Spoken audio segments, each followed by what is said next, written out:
December 12, 1942, near Salvo Island, Guadalcanal. The moon rode high enough to silver the swell, but not bright enough to betray the thin silhouettes. Racing along the black edge of Iron Bitum Sound, on the chartboard of a plywood boat scarcely 80 feet long, a young American skipper traced the wake of a Japanese destroyer withdrawing from a supply run, its screws beating a steady rhythm at convoy speed. The destroyer's crew had spent months learning to fight at night with optical sights and flares, blasting apart cruisers and outmaneuvering larger foes with long-range torpedoes. What they did not expect was that a craft 1/10 their size, thundering at 40 knots on 3 gasoline engines, could launch a pair of torpedoes from close range and disappear into phosphorescence before the big ship's guns could traverse. Minutes after the American helm answered a final rudder order, explosions under the destroyer's stern took the rudder and a shaft. Fires clawed aft, depth charges cooked off, and by dawn the ship rolled and went under. In the campaign log for the Solomons, a new line item appeared beneath the famous nights of cruiser duels and airstrikes. Fast motor torpedo boats, operating in packs, were now part of the clockwork of interdiction that turned the Tokyo Express into a gauntlet. The operational thesis was painfully simple for anyone riding a patrol torpedo boat that winter.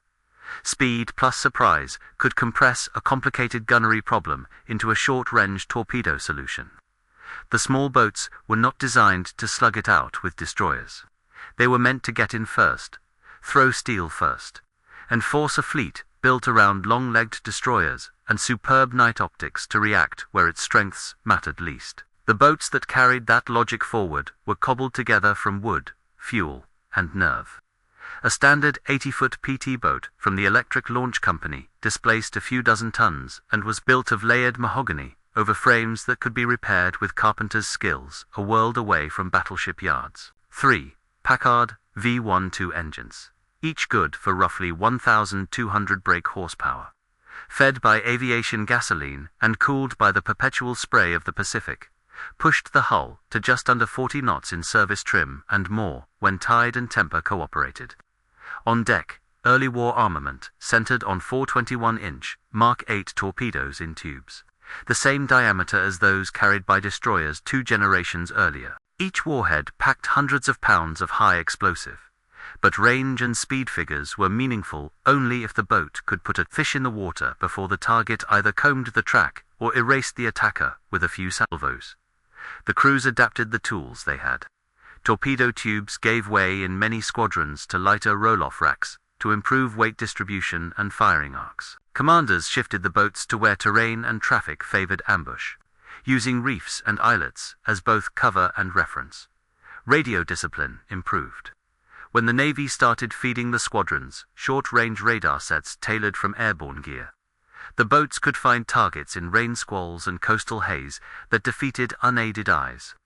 None of that supplanted the boat captain's hands on the throttles or the quartermaster's sense of water and light. A successful run depended on knowing when a wake gleamed too much, when a cove threw back sound, when the slant of moonlight on a destroyer's bow wave offered the better chance of being mistaken for a whitecap. The destroyers had their own mathematics. Imperial Japanese Navy crews were drilled for night work and carried the type 93 Torpedo, what the Allies called the Long Lancer 610mm weapon that could outrange and outrun almost anything afloat at the time. Destroyers, in the Kajero Espacio and Fubuki families, could make 30-plus knots and fish for opponents at ranges where their own hulls sat safely beyond immediate retaliation. Against cruisers and battleships, this doctrine produced shocking results in 1942. Against small boats closing to a few thousand yards in cluttered channels, the geometry was different. A PT's best weapon was not a torpedo number. It was the ability to present a shallow, shifting silhouette at high speed, force the larger ship to commit rudders and guns on uncertain bearings, and then break contact before retaliation could stabilize. The Solomons campaign set the stage for that asymmetry. The Japanese needed to resupply Guadalcanal's garrison under the constant threat of daylight air attack. The answer was the Tokyo Express. Destroyers and light craft running at night along the slots and straits that stitched the islands together. American cruisers and destroyers tried to intercept, with mixed results. When the PT squadrons arrived in strength around Tulagi and the Central Solomons, they added a layer of friction.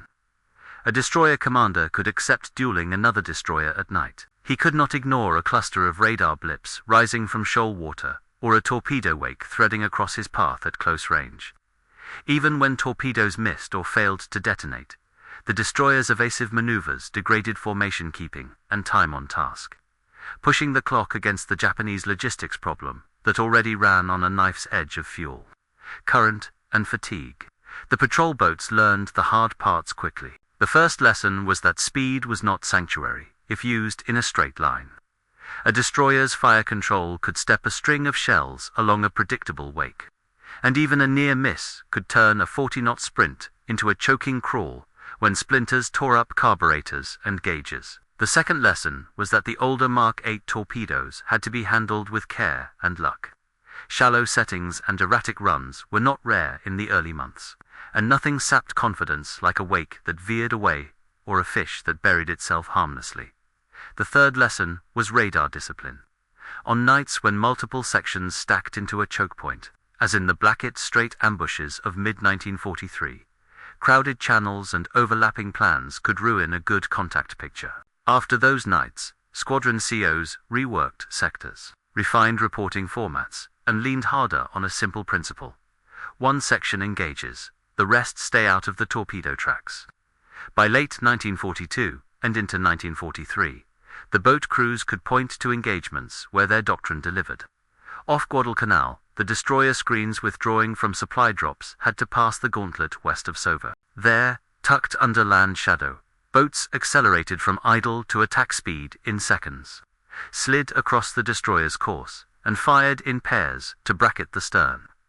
The torpedo run was short enough that bearings changed only a few degrees before impact, and if the destroyer tried to turn out, it sometimes exposed the engineering spaces and rudders to blast. In the aftermath of one such attack, the very fact that the target did not sink immediately proved the point. A ship that lost its steering, and a shaft in confined waters at night, became a beacon for hunters, and a liability for its comrades. Even if a rescue succeeded, the time spent keeping station and taking off men chewed through fuel and schedule. Numbers made the point more bluntly at larger scales. A PT section that forced a destroyer to evade in a straight or a sound could shave minutes off an already tight window for dumping supply drums. When that happened twice in a night, the cumulative effect on a garrison's ration days later was visible in the diaries of soldiers counting out rice. This is where the normalizations that matter in naval logistics blow away hero stories. A destroyer division could put a few hundred sealed drums in the water in a run. If the boats cost them 10 minutes on the drop, another 10 on recovery, and another 10 in sorting themselves to leave, the Express lost half an hour to a handful of small contacts. Repeat that attrition over a week and the front line noticed. In this way, each unglamorous radar report and torpedo shot tied into the island campaign's true ledger of calories, ammunition, and hours. The human scale of that work is hard to convey without the smells and sounds that clung to the plywood. Gasoline fumes threaded the air. At full throttle, the Packards made a continuous metallic roar that went through the deck plates into bone. Spray came over in sheets. The gun crews swiveled their twin 50s toward tracers, and muzzle flashes more than toward hulls they could not yet see. The torpedomen seethed in the gap between responsibility and control, knowing that once a fish left, the question was already decided by geometry and the temper of old mechanisms. When radar painted a target sliding across the edge of the screen, the coxswain read the water as much as the repeater, steering into the darker patch where the island's shadow thickened. The skipper's voice cut through with ranges and bearings. The boat lunged into the final approach, and the tubes coughed white wakes at a set of numbers called out like catechism. Then the whole world paused for half a minute that took a year, until the shocks came through the water and men exhaled without admitting they had been holding their breath. It would be a distortion to pretend the PTS solved the night-fighting puzzle alone. Japanese destroyer leaders adjusted quickly. They pushed lookouts to the eye strain limits and fired star shells faster, turning night back toward daylight where their gunnery excelled. They fanned out escorts to swat small attackers and used their own torpedoes to force the boats into bad water. In some channels, especially where currents squeezed between reefs, the Express learned the pattern of patrols and slipped through at odd hours or along fringes the Americans had not yet closed. The duel evolved toward what the Americans wanted most: time. Every new trick the destroyers adopted cost them minutes and fuel, and as long as the boats were in the water, the odds of forcing that cost went up. Technology nudged the balance.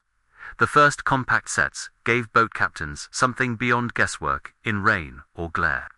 Simple voice protocols made contact reports coherent at division scale, letting destroyer commanders on the American side vector their own screens while the boats probed forward. Later in the war, when PT squadrons worked in front of gun lines, as they did in the approaches to Surigao Strait in the Leyte campaign, the boat's primary value shifted from torpedo killers to stubborn skirmishers and scouts. They marked the enemy's southern force, drew gunfire, launched when they could, and kept reporting until heavy metal took over. Critics tallying up hits in that night could fairly say the small boats scored few. Strategists, reading the clock, could fairly answer that they did the job that mattered: force the enemy into the jaws of a pre-arranged crossfire. Gear on deck also changed by accretion rather than decree. On some hulls the crews bolted down extra guns, added a 20mm here, a field improvised rocket launcher there, scavenged searchlights, and welded armor plates behind helms and over gasoline tanks. None of it turned a PT into a gunboat. All of it made the crews believe the next run had slightly better odds. The torpedoes themselves improved in handling as weight came down with rack installations. And later, in the war, some boats shifted to aircraft-type torpedoes, fitted for surface launch, to reduce the failure patterns that plagued early months. The details varied by squadron and time, but the theme remained constant. The boats were experiments that fought nightly, and the feedback loop was brutal and fast. If a trick worked on Tuesday, it spread by Friday. If it got a crew killed, it was forgotten by Sunday, except for the habit it reinforced about wake discipline or approach angles. Nothing about this undermines the skill on the Japanese side. Their destroyer forces were among the best trained crews at night work anywhere in the world, and their torpedo technology was league-leading in 1942. What caught them out in the Solomons was not a technical deficit, but a new category of threat. A destroyer captain taught to judge the horizon for cruiser silhouettes and to plot. Torpedo patterns against heavy ships now had to account for attackers that hugged shoals, showed almost no target vertical, and could reverse course in 2 boater lengths. The doctrine that terrified Allied cruisers in Sovo's early hours did not translate cleanly to chasing small ghosts in reefs at 2 in the morning. When a destroyer did lock on and close, its very mass worked against it in archipelagic water. A wrong turn at speed could put thousands of tons on coral. A near miss from a friendly shell could shred the open bridge with splinters.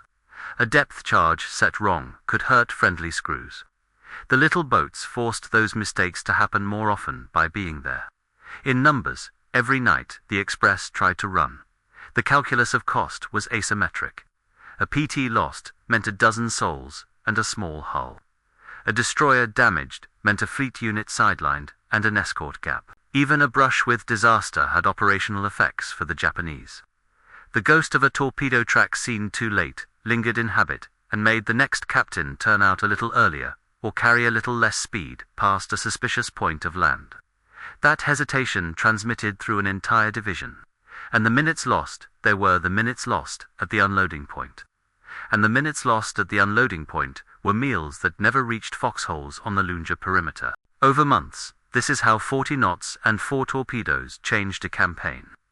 The boats also carried a political and psychological effect out of all proportion to their tonnage. Photographs of them at speed, rooster tails arcing, were easy symbols of improvisation and nerve. On the waterfronts, where they were serviced, carpenters and machinists could touch a warship. Not a distant battleship, but a boat that came back every dawn with salt baked into its paint and a list of things to fix with hand tools. On the islands where soldiers waited for the Express, the rumor that the Americans had filled the slots with mosquito boats chipped away at certainty. Anecdotes traveled faster than after-action reports. The shape of the wake, seen out of the corner of an eye, the thump that might have been a torpedo detonation. The lights that winked and vanished in the channel, each detail became another small pressure on a schedule already fragile. By the time larger fleet actions swept over the theater and the fight moved west, the doctrine born around Savo Island had matured. The American side had learned to choreograph small craft with radar, destroyers and aircraft, using the boats to seed uncertainty and push the enemy toward positions where firepower could finish the work. The Japanese side had learned that excellence in night optics and torpedoes did not immunize destroyers against nuisances that multiplied into outcomes. The ledger kept by logistics officers on both sides bore the truth more plainly than the communiques. On nights when the boats were out in numbers, fewer drums reached beaches on schedule, more destroyers limped, and more hours vanished. On nights when the boats were thin or absent, the express made better time. The boats did not win Guadalcanal alone, but without them, the arithmetic of that island would have looked different. The image that sticks, the one that explains the title as more than a flourish, is not of a duel between equals, but of a destroyer turning hard to starboard, as wakes crossed her stern in a narrow sound. The men on her bridge had conquered this water for months by reading light and shadow better than anyone alive. Their error that night was not a failure of eyesight. It was a failure to imagine that an attacker could be that small, that fast, and that early into the geometry of an engagement. The torpedoes arrived first because the boats were built and deployed to make that sequence inevitable. In the place where island chains forced big ships into predictable lanes, 40 knots and a plywood hull were not weaknesses to be excused. They were the point. The months after the first success off Guadalcanal proved that one good night did not become doctrine by itself. The squadrons shifted north with the campaign, following the line of reefs and passages that ran through New Georgia and up toward Bougainville. There the channels narrowed, the thunderstorms came in fast, and the geography made everyone learn a new map every watch.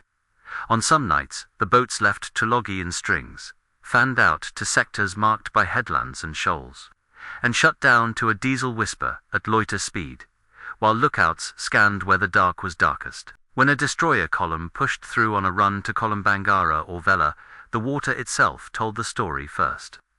A bow wave gleamed ahead of sound. White water showed between trees where no surf should be. Radar sets, short-legged but quick, painted arcs that separated ship wakes from rain cells, and the coxswain eased throttles forward until the hull lifted free and the bowspray began to sound like breaking glass. The objective did not change: cross the big ship's course, fire 2 or 4 fish with the least possible warning, and live long enough to write the contact report. The contact logs from those months read as monotonous tales of half chances and narrow escapes until you normalize them against the enemy's schedule. A destroyer running the slot at night had maybe 2 hours windowed for approach, unloading, and withdrawal. In that period, every 5-minute delay compounded. A PT section that forced a division leader to zig where he meant to hold course could add 10 minutes of drift to the whole evolution. A short-range torpedo spread that missed by yards still forced a formation to turn into the threat and then back, burning fuel and precious time. Supply drums dropped hurriedly in the wrong eddy, drifted where retrieval boats could not reach before daylight. The result did not announce itself with headlines. It appeared 48 hours later in rations and ammunition issued to men counting spoonfuls. The Japanese adapted. Destroyers accelerated the final leg into the drop zone, synchronized their lighting signals for small retrieval craft, and fired star shells to bleach the shoreline into focus. Their lookouts, already among the best trained in the world, learned the silhouette of a PT's bow spray and the sound of a triple Packard under load. Some captains developed patterns that minimized their exposure to close-range attacks arriving at odd angles, hugging different sides of passages where American boats were known to wait, or threading routes farther from shoal water where PTS found their best ambush geometry. Gunnery officers kept guns elevated to be ready to snap at a wake or a tracer rather than proceed from rest. None of it removed the friction entirely. Each countermeasure shaved risk at a cost in minutes, fuel and attention. In confined water, attention was a weapon. When New Georgia became the center of gravity in mid-1943, the Blackett Strait and Ferguson Passage acquired reputations that even men ashore could draw from memory. The PTS concentrated near these funnels. Some nights churned into chaos when multiple sections engaged at once and the air filled with tracers, star shells, and the weird greenish light of burning powder reflected off mangroves. Those were also the nights where the early radar sets paid for their weight. A boat that could hold a bearing without showing a spotlight might get a shot before anyone else understood why the starboard lookout was pointing and cursing. The cost of misjudgment was immediate. A destroyer's secondary battery, once pointed, could walk shells through a target area in seconds and turn a good plan into 2 engines, coughing and a bilge filling with gasoline and seawater. Crews who survived those encounters brought back small lessons that multiplied. Approach angles changed, firing sequences compressed. Helm orders trimmed to avoid wakes that read like a white arrow to any gun crew squinting over iron sights. The torpedoes themselves shaped tactics as much as the chart did. The early war Mark 8 South were long. Heavy weapons with respectable warheads but temperamental behavior and demanding tube gear. Short-range attacks cut down the time for a target to comb the wakes and hid some ballistic sins. But the boats still needed to manage weight and deck layout. The shift to roll-off racks did not happen everywhere at once. Yet, where it did, crews valued the quicker run-up and easier maintenance. Late in the war, some squadrons accepted surface-adapted aircraft torpedoes, trading some performance for handling benefits. That change mattered most, where the fight had moved from narrow island slots to broader bays and straits in the Philippines, where approach speeds and angles varied more, and the extra flexibility in deckwork counted. The war carried the boats far from the Solomons and into Luzon's approaches and Leyte's corridors. Surigao Strait, in October 1944, became the showcase for how small craft could be used as pickets and skirmishers in front of a set-piece battle. Sections of PTS spread in lines across the southern approach, reporting bearings and speed on a Japanese southern force coming up at night through a narrowing funnel. Their torpedo attacks produced few confirmed hits in that chaos, but their value was measured in what happened next. Their reports and harassment forced the enemy to expose themselves to a prearranged crossing of the T by American battleships and cruisers. In pure count, the boats' torpedoes did less damage than the heavy shells that followed. In sequence, the boats made the heavy shells possible by mapping and prodding, the same way they had made express runs costlier by existing in every channel the enemy needed to use. Ormoc Bay, on the western side of Leyte, gave the last word on the premise from the Solomons, with geography changed but logic intact. Destroyers and fast transports tried to push supplies into the bay, under the pressure of Allied air and sea control. PTS lay along the approaches and inside the bay, firing at transports, barges, and any escort that ventured too close to shoal water. In December 1944, one of those nights ended with a Japanese destroyer broken by a PT torpedo spread near Ormoc, a reminder that even late in the war, with radar, aircraft, and big gun dominance reshaping most sea fights, a small hull at the right angle could still reverse assumptions. 2 years earlier, almost to the day, a Japanese destroyer off Guadalcanal had discovered the same thing. The bookends were not accidents. They were the same mechanics applied to a different map. The men themselves turned technical instructions into habits. Helmsmen learned to read not only a wake, but the echo of wake against a cliff. The way a star shell's light changed color on coral sand versus black mud.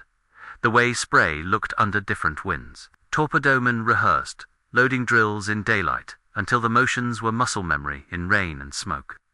Radar operators learned each set's quirks, the way a certain pulse painted rain squalls as ghosts. The way a certain tuning brought a destroyer return up off the noise floor a minute earlier than otherwise. Engineers lived in engine rooms hot enough to bake tools and managed fuel burn that would, across a night's patrol, drain hundreds of gallons through carburetors as if water through a leak. Gunners on .50 caliber. Twins kept belts dry in salt air and swept aim not at silhouettes but at light sources and tracer streams. None of it felt grand in the moment. Each skill changed probabilities by a few percent. And in nights where a near miss and a near hit differed by a boat length, percentages were everything. Ashore, maintenance crews made the wooden hull a feature, not a bug. Plywood and mahogany could be patched, planed, and scarfed in hours. A bullet that tore into a frame left splinters that carpenters could read like a textbook: angle, energy, and next steps. A metal hull would have needed a yard and a dry dock.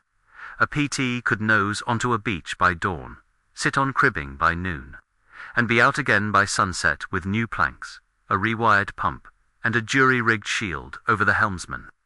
That repair cycle mattered more in places where everything was far and heavy equipment was rare. The same men who had learned to fare a plank in a shed back home now did it under palm trees while aircraft droned overhead. Against this accumulation of small advantages stood the Japanese destroyer force, still lethal in open water, and still capable of inflicting ruin on any small boat caught in a bad position. Battles in the Kula Gulf and Vela Gulf showed how fast a competent destroyer squadron could turn night back into a gunnery range. And stories from small boat survivors are full of nights where a string of near misses ripped antennas, shattered mounts, and set gasoline alight in seconds. The boats survived not by trading fire, but by staying just inside the lag of big ship decision cycles. Close, shoot, break, contact, report, repeat. At the level of a night or a week, this looked like harassment. At the level of a campaign measured in tonnage, delivered and ships available, it added up to outcomes. The numbers that matter here are small and stubborn. APT at 40 knots covers a nautical mile in roughly 90 seconds. A destroyer making 30 knots covers the same mile in about 2 minutes. If the smaller boat can choose the meeting, 90 seconds is the difference between firing first and dying before tubes can be run out. A Mark 8 torpedo set to a few thousand yards has a time of run measured in a few minutes. If the target must turn to comb wakes, that is a minute or more, where its own guns and torpedoes are organized around evasion instead of mission. Repeat those minute long exchanges across a season, and the supply graph sweeps down in ways that diaries and unit ration returns catch even when messages home filter out embarrassment. It is fair to ask whether the boat's own torpedoes and guns were decisive in the sense of sinkings. The record shows that small boats destroyed or crippled a modest number of major combatants compared to fleets and air arms, and that many of their torpedo attacks ended in misses or premature. The truth sits beside those counts. The presence of the boats forced destroyer captains to trade away the one thing they could never retrieve that night: time. The boats also consumed attention, and attention under stress is a strategic resource. A destroyer that spent 5 minutes slugging it out with a ghost in shoal water was 5 minutes closer to dawn, 5 minutes lower on fuel, and 5 minutes farther from the schedule. A starving garrison depended on. From the American side, the boats had effects beyond their patrol lines. They were cheap in industrial terms. A fleet force could have a dozen, ready for the price of a single larger escort's fit of machinery and steel. Training pipelines produced crews at a rate suited to a war that chewed through specialists. Bases that could not host big ships could keep an active small boat squadron in the water. That decentralized resilience matched the Pacific map's demand for presence along thousands of miles of coast and channel. The Japanese destroyer force, concentrated and technically superb, faced not just enemy destroyers and cruisers, but a swarm of small obligations, demanding attention night after night in places where even a perfect crew could not be everywhere at once. None of this subtracts from the central fact that the boats had to be brave to the point of stubbornness to make doctrine meaningful. It is one thing to tell a tactic on a chart, another to carry it out across a black mile in a channel where the echo of your own engines comes back, and every splash somewhere behind might be the first in a string that will walk to your stern. Contemporary accounts from both sides, stripped of speechmaker flourishes, converge on small human details. The way eyes ache after hours staring into darkness. The way men fixate on the sound of shells going long, because it means they are still here to hear the next one. The way boats drifting at idle breathe, in sync with crew, and crew with ocean. The decision point, when it comes, is still a math problem. Speed, angle, range, wake. The execution is still hands and nerves. By 1945, the islands that had made small boats decisive as gatekeepers gave way to larger seas where carriers and fast battleships wrote most of the headlines. Yet even there, the lessons held. In the Philippines, small boats harassed barge traffic up coasts and through estuaries, choked ferry points at night, and made the margins of sea control real. In Borneo and the Netherlands East Indies approaches, the same boats saw their cousins in Allied service-made raids that fit the same template. Get close first, strike first, get out. The destroyer threat had not vanished. It had simply been forced into waters and schedules where its reach mattered less and its own endurance cost more. The legacy after the war is easier to see if you change the labels. Small combatants with high speed and short-range heavy weapons did not disappear. They re-emerged as missile boats and fast attack craft. Their logic is the same. Impose striking first at short notice in waters where bigger ships must pass. Radar became electronic suites. Torpedoes gave way to rockets and missiles. What stayed the same was the premise born in the slots around Guadalcanal.